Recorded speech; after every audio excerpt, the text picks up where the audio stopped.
Well, guys, thank you for watching this video. This is my week one discussion, one post, and I know that I don't know we're supposed to do it in writing, but I feel like this would be better in actual video because I feel like I can explain it better.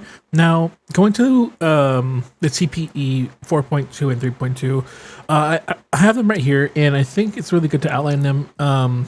First of all, understand and apply knowledge of the range and characteristics of typical and atypical child development from birth through adolescence to help inform instructional planning and learning experiences for all students. And then 3.2 says use knowledge about students and learning goals to organize the curriculum to facilitate student understanding of subject matter and make accommodations or modifications as needed to promote student access to the curriculum.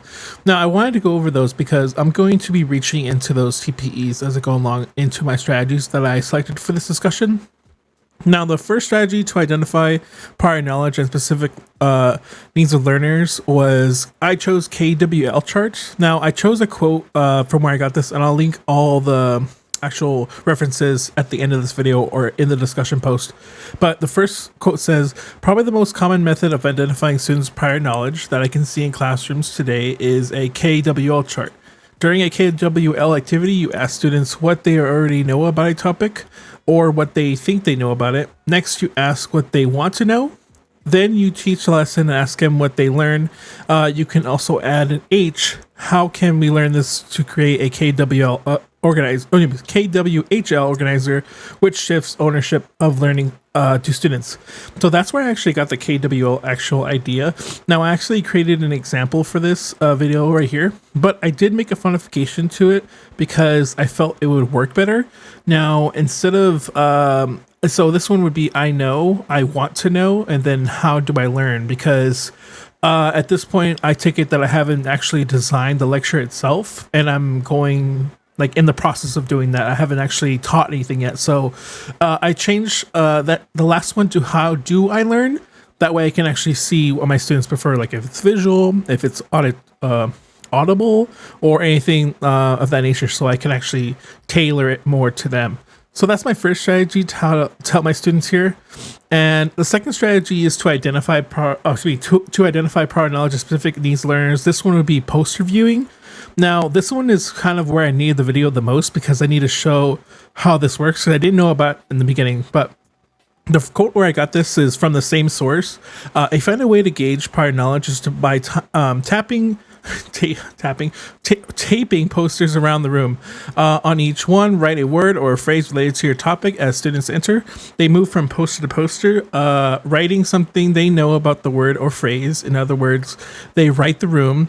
Use stickies if you have multiple classes. So that's my idea for this one. And I have examples of type of posters I would use. So this actually goes along with my standards that I'm using for the last week's assignment and also my week 4 signature assignment. So these are the two strategies that I'll be using. But here's some examples of some posters. I have one for exponents, one for cube and square roots, and then also one for the scientific notation, because these are the standards that I chose for the week 1 assignment and also my week 4 assignment as well. So let me go down a little bit more. Now, the strategy that I'd use to kind of put this all together and for both strategies is this. The first step is to determine what you want your students to learn and be able to do at the end of class. To help you specify your objectives for student learning, answer the following questions. What is the topic of the lesson? What do I want students to learn? What do I want them to understand and be able to do at the end of class? What do I want them to take away from this particular lesson? Now, that's from a different source, but I think that's the strategy that I would use to bring this all together. And if I'm being completely honest, I think the best thing for my students would be to put both of these strategies together. So having students have the KWL chart while they're walking around and seeing the posters for the first time, and like before I actually teach these topics like scientific